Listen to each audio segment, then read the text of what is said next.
Добре дојде во студио за мојот гостин, Бојан Јовановски, попознат како Боки 13, шоумен, сега веќе станавте и хуманитарец, всушност сте дел од Меѓународната асоциација за човекови и социјална заштита, за Европската Унија.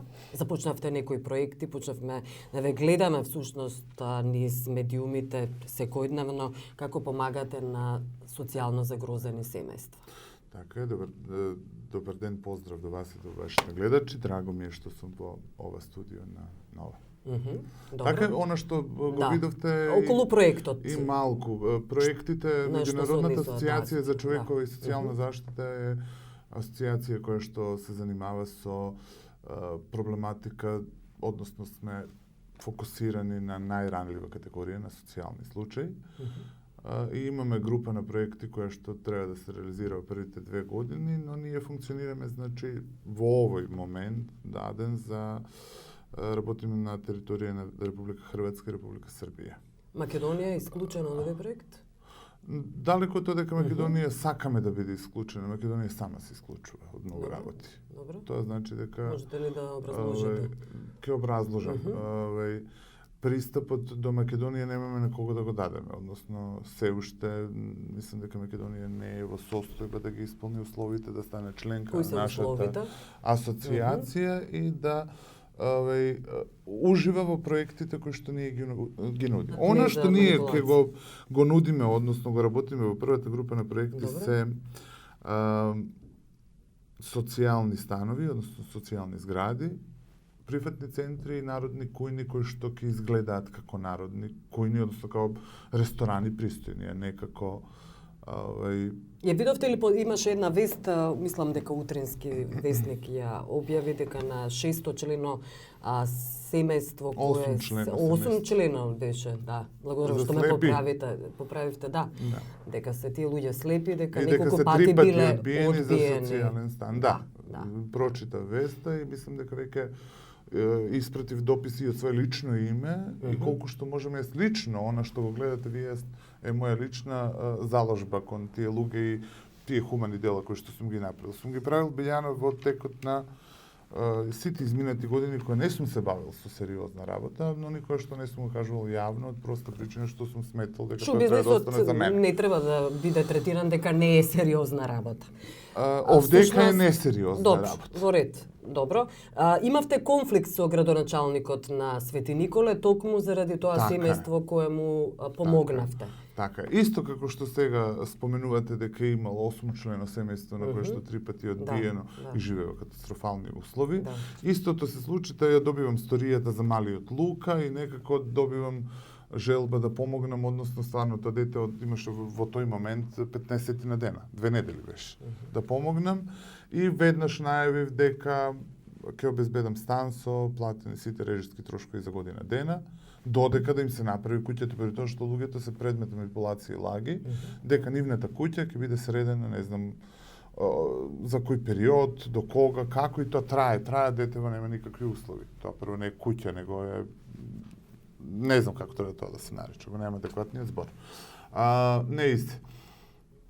Кога јас ја превземе факцијата и кога реков тргаме на кај Свети Николе луѓето да ги преселиме во Штип, во изнајмениот стан за година дена, тогаш дојде градоначалникот со некој си директор од јавно комунално предпријатие, таму се помали, па главниот шериф има помали шерифчиња.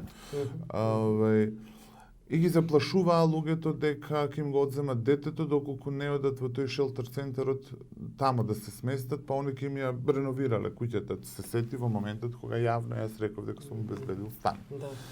Луѓето го одбија тоа, поради тоа што тоа е еден вид тоа е чиста лага, не може градоначалник да одзема ничие дете, поради тоа што тоа го прави социјална служба доколку треба да го направи.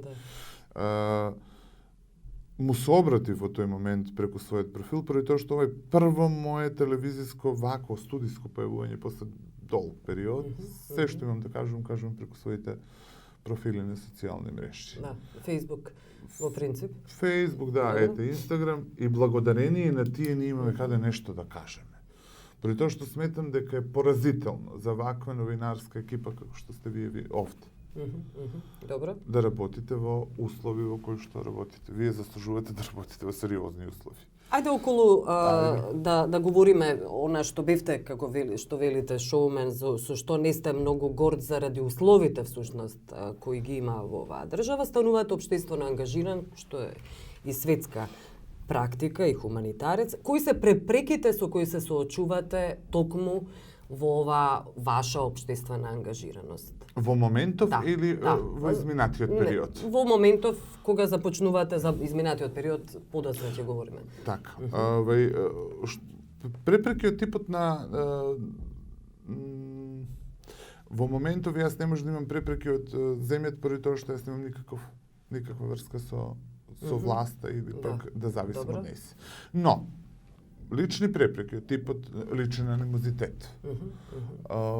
Добро, бевте и смевани тоа во тој корпус на препреки да го ставаме. Исмеван сум бил милион пати. Токму заради ова... Мене ми смевале луѓе кои што не ме познавале. Околу хуманитарната дејност сега одиме околу тоа. Па и околу тој дел имаше луѓе кои што тоа го третира во дадениот момент како моја лична самопромоција и публицитет.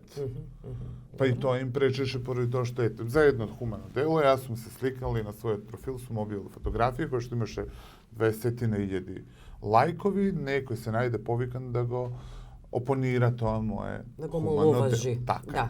Добро, инаку низ целата ваша кариера всушност живот сте соочувани со препреки, со подсмев Јас сум навикнат и линч. Така е. Како е да се биде различен во оваа земја, која не трпи различности? Оваа земја не трпи многу работи. Да. И на оваа земја баш тоа што не трпи исклучиво многу преку работи, омраза. така е. Да. Говорот на омраза е као добар ден. Да, секојдневица. Така е. Оваа земја баш поради тоа што не трпи многу работи, страда и пати. Поради тоа што не може да прифати, по мене различност е привилегија. Не е никаков хендикеп. Да, апсолутно. Богатството на различностите всушност го прави побогат човекот и неговиот живот. Некој кој што со години бил третиран на овој или на оној начин. Дека сум бил забрануван по медиуми поради тоа што на некој така му се ќефнало во дадениот момент. Поради тоа што не можеле да прифатат, јас сум некој кој што бил познат по тоа дека да зборува вистината. Мене ме суделе по тоа што јас сум бил рецимо физички поразличен, сум имал имидж на жена во тој момент. Сум носил женска гардероба, сум имал женски имидж и сум се представувал на јавноста така. На нив тоа им било смешно, на мене биле смешни они поради тоа што не ја знаеле позадината на сето тоа. Да.